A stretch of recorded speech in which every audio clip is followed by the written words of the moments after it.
In December 1991, a flag was lowered over the Kremlin for the last time. It was not brought down by enemy armies or nuclear weapons.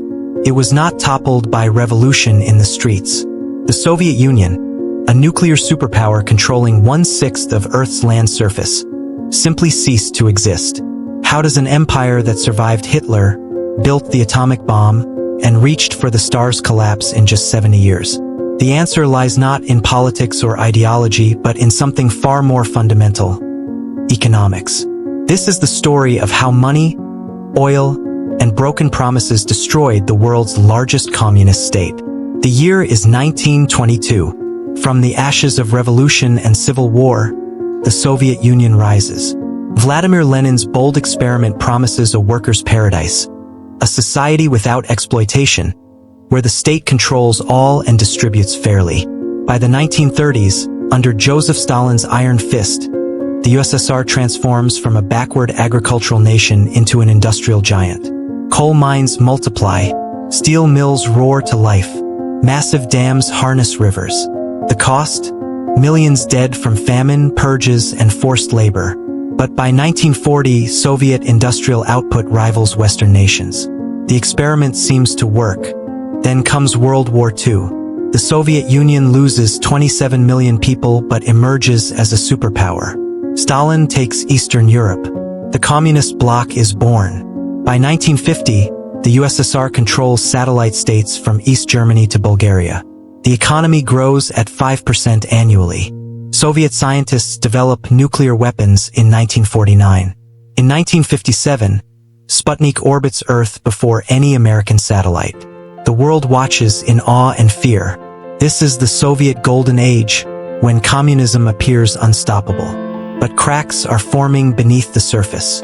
The centrally planned economy that built factories so quickly now struggles with basic consumer goods.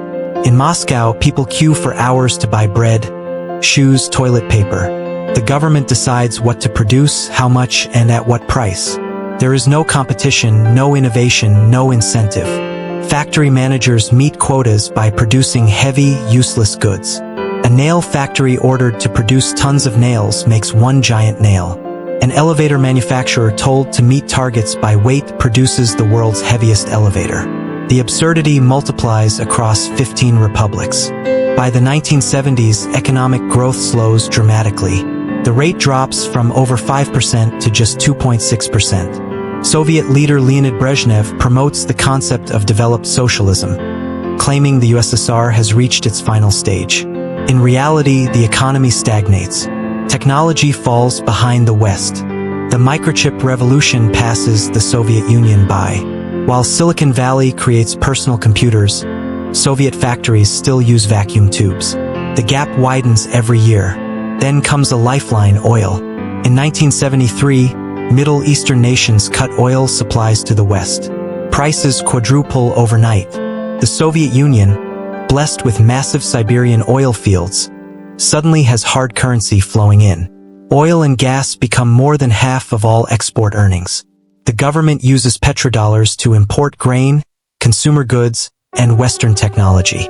The economy survives not through efficiency but through geology. Black gold masks every failure.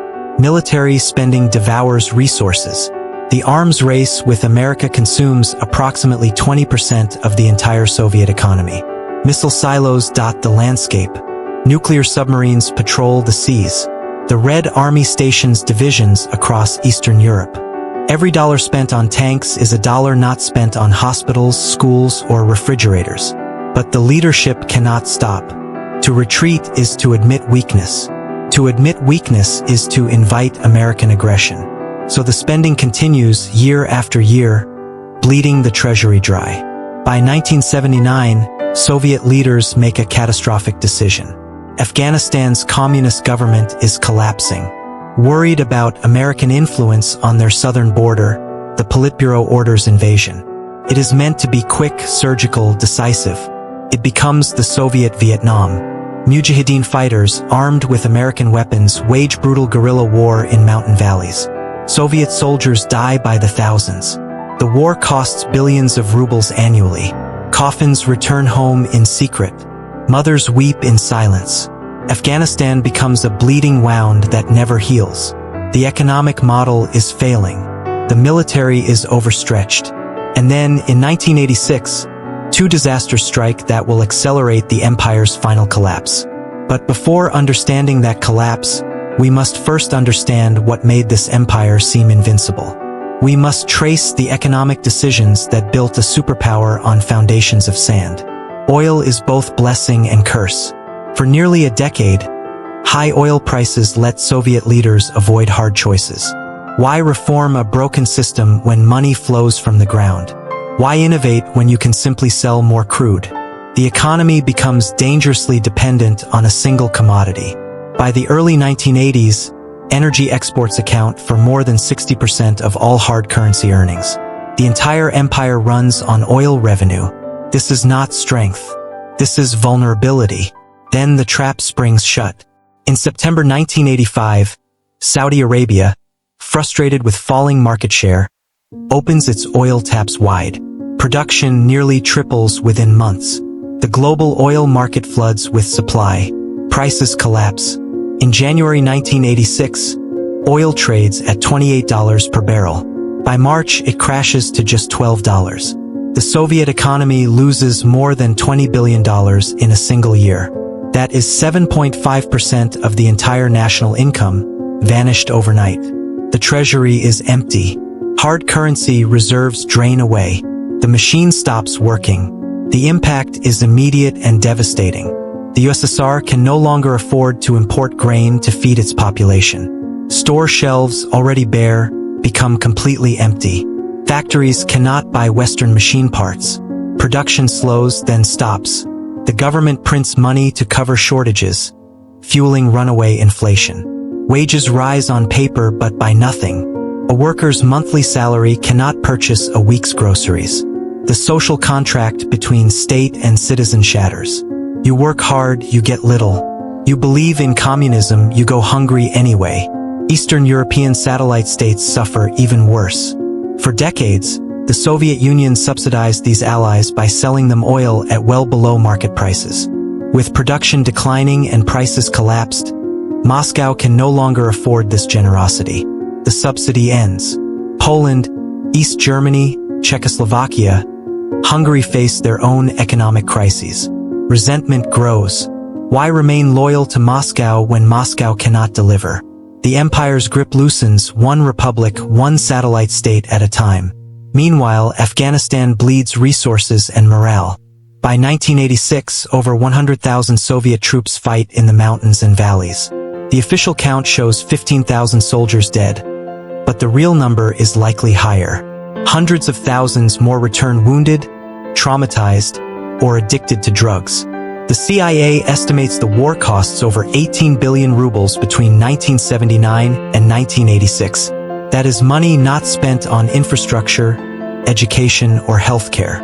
Every helicopter shot down, every convoy ambushed, every soldier killed weakens the state. The war also destroys Soviet legitimacy. For years, state media portrayed it as an international mission of goodwill. In reality, Mujahideen fighters, funded by America and Pakistan, turn Afghanistan into a Soviet graveyard. Mothers receive zinc coffins in the night. Soldiers write letters home describing horror. Word spreads despite censorship. How can the government claim to protect socialism when it cannot even defeat mountain tribesmen? How can the party demand sacrifice when generals send young men to die for nothing? Then comes April 26, 1986. Reactor 4 at the Chernobyl nuclear power plant explodes. Radiation spreads across Ukraine, Belarus, and beyond. The plume reaches Sweden, Poland, even Western Europe. At first, Soviet authorities say nothing. For 3 days, while radiation poisons the air, officials remain silent. Then comes the evacuation. 116,000 people forced from their homes. 30,000 kilometers of land contaminated. The initial cleanup costs 18 billion rubles. Long-term expenses will reach hundreds of billions. But the real damage is not economic. It is psychological. The explosion reveals the Soviet system's fundamental rot. Operators ignored safety protocols. Reactors were built with fatal design flaws. Bureaucrats covered up the disaster. Emergency response was chaos. Citizens watched foreign news to learn what their own government hid. Mikhail Gorbachev later said Chernobyl was perhaps the real cause of the Soviet collapse, even more than his reforms. When a state cannot even prevent its own technology from poisoning its own people, what legitimacy remains? Gorbachev became General Secretary in March 1985. He inherited an empire in crisis. Oil revenues collapsing. Afghanistan dragging on. Technology falling decades behind. Shortages everywhere.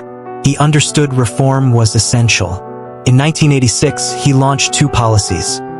Glasnost, meaning openness, and perestroika, meaning restructuring. Glasnost freed the press. Journalists exposed corruption, environmental disasters, and historical crimes. For the first time, Soviets learned the truth about Stalin's purges, the Gulag, the famines. Each revelation destroyed more trust in the system. Perestroika aimed to decentralize the economy, introduce market mechanisms, and increase efficiency. But half measures fail. You cannot be partly capitalist and partly communist. The result is chaos. Prices rise, but wages do not. State control weakens, but market forces do not yet exist. Shortages worsen. By 1989, gross national product falls by 8%. By 1990, it drops another 2%. The economy is in free fall. Nationalism explodes. Lithuania declares independence in March 1990. Latvia and Estonia follow. Ukraine begins pushing for sovereignty. The Baltic states refuse to accept Soviet authority. The Caucasus erupts in ethnic violence. 15 republics, 100 distinct nationalities, all held together by force and ideology. When the force weakens and the ideology dies, what is left? By 1990, the Soviet Union exists more on paper than in reality. Boris Yeltsin wins election as President of the Russian Republic with 57% of the vote. He immediately declares Russian sovereignty, meaning Russia, the heart of the empire, no longer fully recognizes Soviet authority. This is the equivalent of Texas seceding from the United States.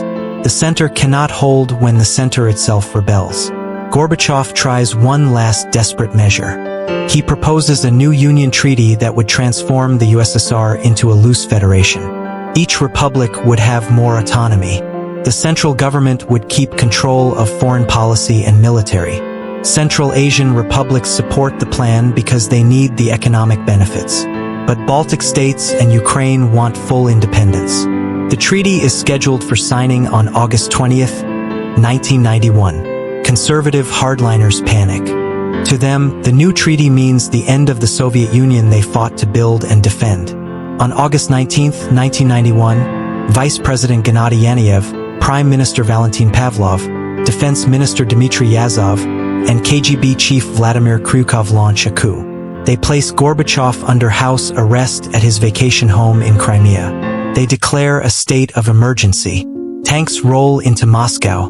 The plotters announce they are saving the Union. But the coup fails within 3 days. Boris Yeltsin stands on a tank outside the Russian parliament building and calls for resistance. Crowds surround the White House, Moscow's government building, forming human shields. Soldiers refuse to fire on their own people. The coup leaders, realizing they have no support, surrender. Gorbachev returns to Moscow, but his power is gone. Real authority now belongs to Yeltsin and the Republic leaders. The coup's failure accelerates disintegration. On August 24th, Ukraine declares independence. Between August and September, 8 more republics follow. Georgia, Belarus, Armenia, Azerbaijan, Moldova, Uzbekistan, Kyrgyzstan, Tajikistan all leave. By December, only Russia, Kazakhstan, and the Central Asian states remain, and even they are negotiating exit terms. On December 8, 1991, Yeltsin of Russia, Kravchuk of Ukraine, and Shushkevich of Belarus meet in a hunting lodge in the Belarusian forest. They sign the Belavisa Accords, declaring that the Soviet Union no longer exists. They announce the creation of the Commonwealth of Independent States, a loose association with no real power. Gorbachev learns of the agreement through news reports. Nobody consulted him. Nobody cared. His empire dissolved without his permission or participation. On December 25, 1991, Mikhail Gorbachev appears on television one last time as president of the USSR. He resigns. At 7:32 p.m. Moscow time, the Soviet flag is lowered from the Kremlin and replaced with the Russian tricolor. 74 years after Lenin's revolution, 69 years after the USSR's formation, the Soviet Union dies. Not with war, not with revolution, but with a flag change and a signature. The economic aftermath is catastrophic. Russia's GDP collapses by 45% between 1991 and 1998. Inflation reaches 2,500% in 1992. Life savings evaporate overnight. Pensions become worthless. State assets are sold to oligarchs for pennies. Crime explodes. Life expectancy plummets. For ordinary Russians, the 90s are a nightmare of poverty, chaos, and loss. But the collapse spreads beyond economics.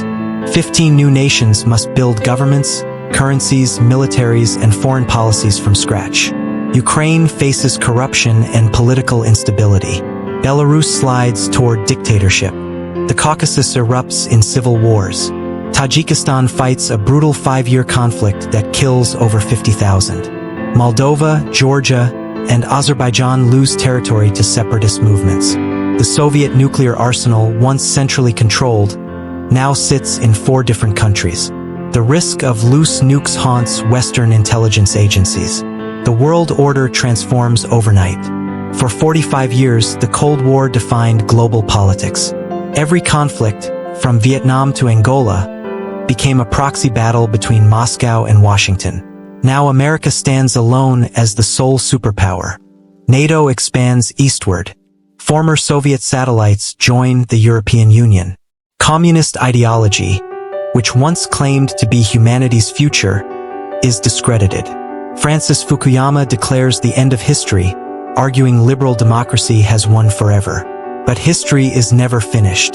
The collapse of the Soviet Union creates wounds that never fully heal. Russians remember the humiliation, the poverty, the loss of empire. In 2000, Vladimir Putin becomes president. He vows to restore Russian strength and pride. He centralizes power, controls the media, rebuilds the military. Oil prices rise again in the 2000s, giving him the resources to act. He invades Georgia in 2008, annexes Crimea in 2014, launches a full-scale war on Ukraine in 2022. The Soviet Union is gone, but its ghost still haunts the world. The economic mistakes that destroyed it offer lessons for any nation. You cannot run an economy through central planning alone. You cannot survive on a single commodity. You cannot ignore innovation and expect to compete. You cannot lie to your people forever. And you cannot hold an empire together through force once legitimacy is lost. What killed the Soviet Union? Was it Ronald Reagan's arms race? Was it Mikhail Gorbachev's reforms? Was it the Afghan War? Was it Chernobyl? Was it the oil price collapse? The answer is all of these and none of these. The Soviet Union died because it built an economy on fundamentally flawed principles, and when external shocks arrived, the system had no resilience to survive them. Command economies can achieve rapid industrialization by concentrating resources and ignoring human cost. Stalin's 5-year plans proved that. But once you reach middle income status, once basic infrastructure exists, you need innovation, adaptation, and efficiency. These qualities emerge from competition, from free exchange of information, from rewarding success and punishing failure. The Soviet system rewarded obedience and punished initiative. Could build steel mills but not computer chips. Could launch rockets but not feed its people. Confused control with competence. Resource dependence is another fatal trap. When oil prices are high, governments postpone hard reforms. When prices collapse, it is too late. This pattern repeats across history. Venezuela, Iran, Russia itself in recent decades all make the same mistake. Natural resources feel like a blessing but become a curse. They fund corruption, discourage innovation, and create vulnerability. The UAE and Norway avoided the trap by building sovereign wealth funds and diversifying their economies. The USSR did not. Military overextension bankrupts empires. Rome, Britain, the Soviet Union each learned this lesson the hard way. You cannot spend 20% of your economy on weapons and still provide prosperity at home. The Soviet people sacrificed consumer goods, housing, healthcare, all to build missiles that never launched. When the Cold War ended, what did those missiles provide? No security, no happiness, just debt and decay. The American military budget is large but remains around 3% of GDP. That is sustainable. 20% is suicide. Legitimacy cannot be maintained through lies. For decades, Soviet citizens accepted hardship because they believed in the communist dream. They believed their suffering built a better future. When Glasnost exposed the truth, that belief shattered. The famine in Ukraine was not bad weather but deliberate genocide. The purges were not protecting socialism but feeding Stalin's paranoia. Chernobyl was not a minor incident but catastrophic negligence. Each revelation destroyed another piece of the system's moral authority. A government that lies to its people eventually loses the right to govern them. The lesson for China is clear. Beijing studied the Soviet collapse carefully. They concluded that Gorbachev's mistake was political reform without economic growth. So China chose the opposite: economic reform without political reform. Deng Xiaoping opened markets while keeping Communist Party control. It worked. China lifted 800 million people from poverty. It became the world's factory, then the world's second largest economy. But China also learned to diversify, to build technology sector, to invest in infrastructure.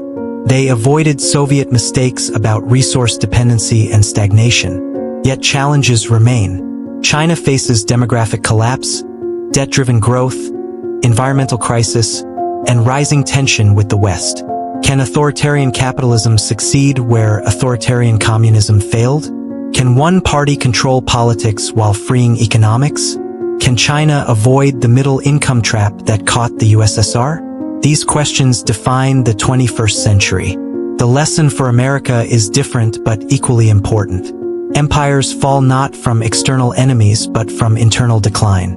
Overextension, complacency, inequality, and political dysfunction kill superpowers. The USSR spent too much on military, too little on its people. It ignored economic fundamentals and trusted ideology over reality. It became arrogant in victory and blind to its own weaknesses. Does any of this sound familiar? The world changed forever that December night in 1991. The Cold War ended. Globalization accelerated. Democracy seemed triumphant. But 30 years later, authoritarianism is rising again. Russia seeks to reclaim lost glory. China challenges American dominance. The liberal order established after 1945 cracks under pressure. History did not end. It merely entered a new chapter. We study the Soviet collapse not for nostalgia but for wisdom. Economic systems must adapt or die. Empires must provide prosperity or lose legitimacy. Leaders must tell truth or breed revolution. Resources are not destiny. Geography is not fate. Choices matter. Policies matter.